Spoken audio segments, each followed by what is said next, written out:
Welcome to episode 9 of OnTheWayHome Radio, and in this episode, I'm going to talk to you specifically about my thoughts on Bryson Tiller returning to the music industry and what it means for me as an artist. So if you want to hear more about that, make sure you stick around to OnTheWayHome Radio. Let's go. OnTheWayHome Radio.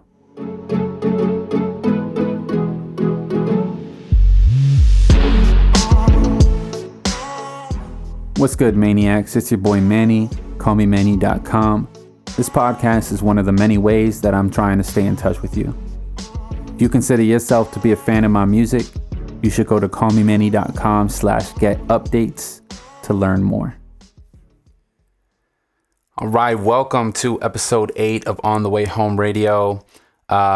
Again, always start off my episodes giving you just a quick update in the podcast. I'm going to make this update brief and not kind of push it all the way out to the 5-minute mark.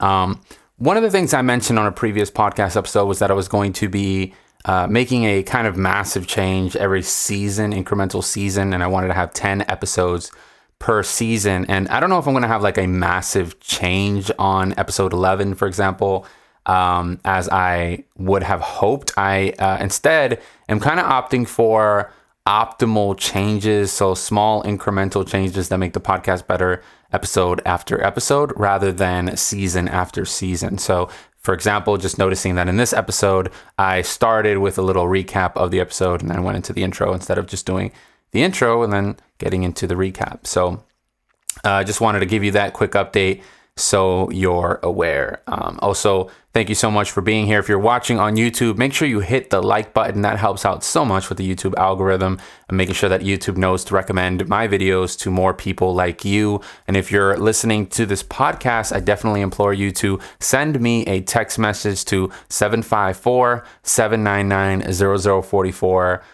Just let me know who you are. Let me know you're listening. Let me know your favorite part about the podcast. Give me some feedback. Any updates you want to give me, I'd love to hear from you. So make sure you send me a message. All right. So I want to talk about, a topic that I've been talking to a lot of my friends about, which is Bryson Tiller coming back into music. And for me, I feel like this is so dope because Bryson Tiller came out with Trapsoul, October 2015, months before I came out with Prequel. And I had this vision. Obviously, it didn't come out to what I had hoped it to be, but I had this vision that, what had happened to him was about to happen to me, and we were about to be in this game simultaneously. And obviously, it didn't pan out the way that I hoped. But I, in some ways, feel like I have kind of lived through vicariously through Bryson Tiller's career, and just insanely inspired by the guy and his music, which I think is so interesting because if you learn more about Bryson Tiller, it's almost like he doesn't care to be famous off music. He makes music because he knows, for the most part, it feels like he knows that he has talent there and he tries to obviously outdo himself as a musician. But, if you listen to his interviews, he actually cares more about gaming and cares more about kind of something outside of music than me. I feel like I would love to be in his position. It almost feels like he's kind of like, this position, like being famous off of music is not necessarily something he's happy with. He's happy with music, but not being famous off music. Anyways, so the Trapsoul 5-year anniversary drop just kind of caught me a little off guard. I know I've been following him and his music or what he's been doing. And I thought it was interesting that he was on Kyle's album on the song The Sun, which I did add to my On The Way Home music playlist. So that song I thought was incredible.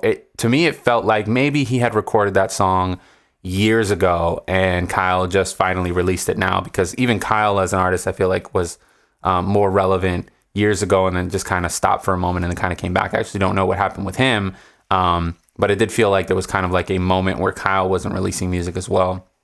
So it felt like that was like an old song that just kind of was new. And I just thought that was interesting. And I remember going to his Twitter at the time, and on his Twitter, he had posted something about being on Twitch, live streaming on Twitch. And there was people in the comment section of his Twitter saying, nobody cares. We want music. And I remember reading that like, wow, that's kind of like let the man do him, let the man live his life. Like, why? Like, I mean, I want more music too, but I'm not about to tell him nobody cares about what you care about, you know, like all I care about. Like, it's very selfish to kind of say something like that, but whatever, it's Twitter. You can't take anything on Twitter personally. But I did kind of read that and I was like, man, you know, it would be nice to get more music from Bryson Tiller. So anyway, so when he started coming out and then the 5-year anniversary drop for Trapsoul happened, I was just like, all right, dope. You know, he gave us a couple more songs on there and he gave us a remix to Rambo with The Weeknd. I thought that was fire. And I thought that was it. I thought that's what we were going to get from him. And it was just kind of be like, hey, you know, remember me type of thing. But it was just such a smart strategy because it just brought so much nostalgia, you know, so much of what I remember from 2015 and what I was trying to do with Prequel just kind of hit me. And it felt really good. It just felt, I don't know why or how it happened or like why him releasing music has some sort of effect in my passion for music, but it did, you know? So, you know, it definitely gave me the idea to have a deluxe version of Prequel drop February of 2021. That's going to be the 5-year anniversary of Prequel. And I think I'm probably going to do some sort of strategy similar to that. Hopefully I can make something like that happen. I have some ideas. Obviously I don't move necessarily as quickly as Bryson Tiller can. I'm still working full time and I have a lot of ideas that I'm going to start planning out now. We're in October. I still got 5 months to figure this out. So yeah, I have a plan to kind of have a 5-year anniversary of Prequel Deluxe version kind of come out, and hopefully you all are very happy with that and some of the things that I have planned for it. But I plan to do something like that. And then when he came out with Anniversary, I was like, damn. Like, see, it was like, there was a part of me that was like, I can do this. I can do a deluxe version of Prequel and have that ready for my fans by February. But can I get another album a week later? I don't know if I'm going to be able to produce music that quickly. That would be awesome. Don't look forward to it. But obviously, you know, that would be an amazing move if I was able to do that. But, you know, I guess just, you know, realistically, I don't know if I'm going to release another album shortly after the deluxe version of Prequel. But regardless, you know, just getting new Bryson Tiller music, I thought was fire. You know, for those of you that know me personally, for those of you that have followed my On The Way Home music playlist, and even I think I mentioned in this podcast at one point in time that, you know, there are some artists that I just feel like can't miss, and he's one of them to me. Just like his overall style of R&B, trap soul, however you want to call it. I just think it's very interesting. Yeah, just kind of talking about trap soul for a moment. I almost kind of feel like there's a void somewhere. I don't know what it is, but trap soul was supposed to be some sort of genre, like a genre of music, not just his album.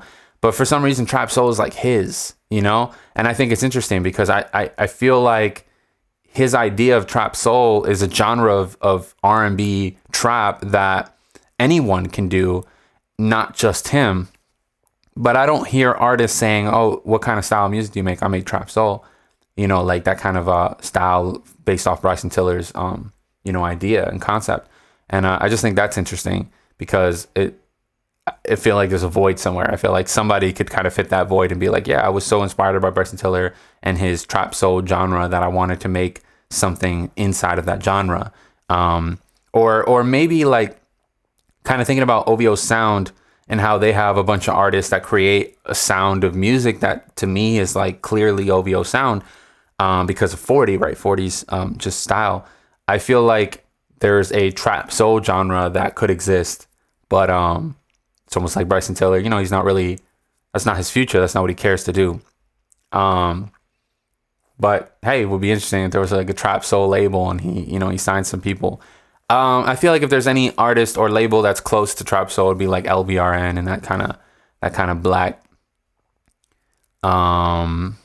And Summer Walker type of sound and vibe. Interesting. Like they would probably be the closest thing for me to trap soul. And possibly Brent Faiyaz.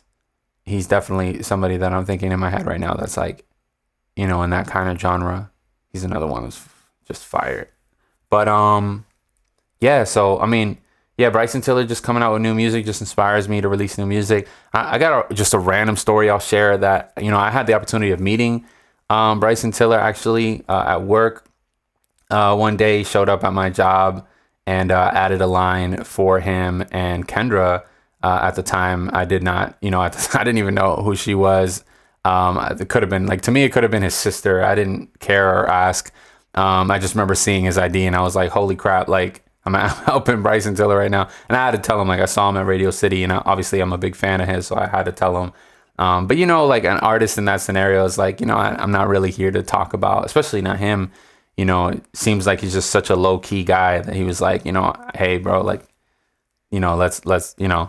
keep it to the discussion that we're talking about right now and let's not talk about music or anything. But I did, we had a quick conversation. I did tell him about my music. I gave him my website, obviously.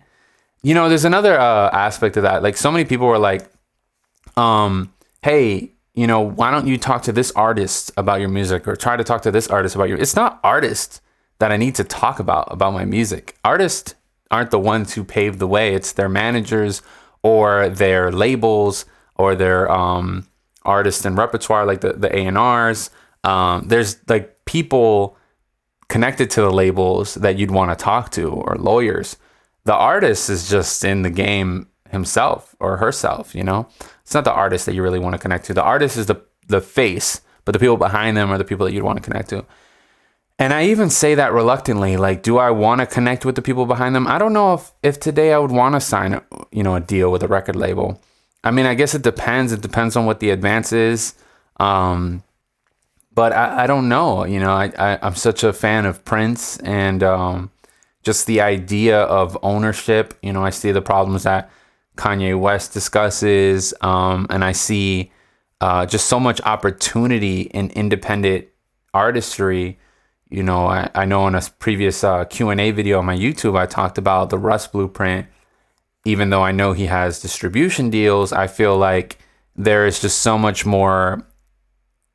The future of the music industry is going to be artists owning their own music. I really believe that. At some point in time, a lot of these major label artists are going to break from their labels because they don't need them anymore. And I guess we'll see where that goes or how long it takes for that kind of disconnect to happen. But yeah, so I mean, just the idea of owning my own stuff. So anyways, I wouldn't want to sign to a major label, or I'm not sure if I would sign to a major label as it is right now. Kind of got a little off track. Apologize for that. That is a normal thing to happen on this podcast. But yeah, so Bryson Tiller coming out and he's, oh man. And then I saw an interview with Bryson Tiller and he was talking about how he has an album called Serenity, that he has so much music that he might release it in 3 parts. He already has 3 more albums aside from what he just released. So he just released Trapsoul Deluxe. Then he released Anniversary.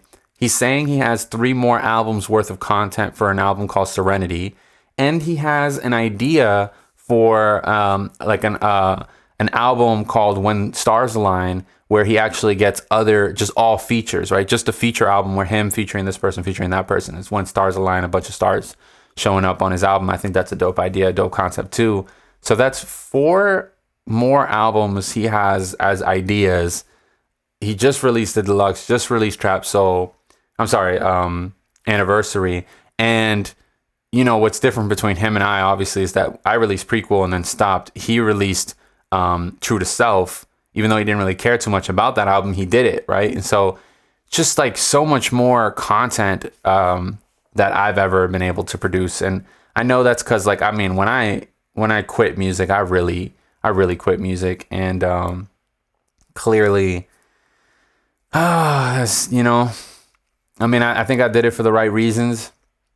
At the time, I think I wasn't mentally ready for music, and that might sound stupid to somebody that's listening to this for the first time or somebody that's watching my viewership or streams today, because I'm not Bryson Tiller, big, but I think there's definitely an aspect to timing, just taking that time off and coming back to it, and just in a different mind state now, and which is good.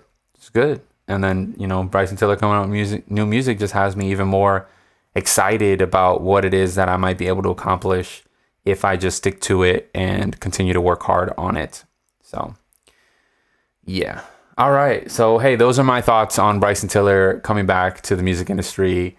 It's a shorter podcast episode. I know we're only 15 minutes in or so, but just kind of wanted to speak on that and just speak on, if you go back and listen to episode 1, you know that a lot of this podcast is just kind of me speaking my mind and letting out some of the thoughts that are in my head and just kind of sharing them. And so a little bit more excited than normal about music, and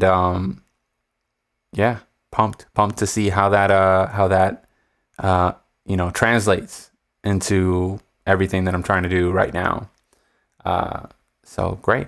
So, hey, if you got this far, I truly appreciate you. Just want to remind you one last time on YouTube to make sure you smash the like button. Really helps out with the YouTube algorithm. Leave a comment on this video. I'm not getting a lot of comments on these podcasts, on YouTube at least, but that's very helpful. I'd love to get some feedback about, how do you feel about this podcast? What are some of the things that you like, some of the things you don't like? What are some of the things that I can do better?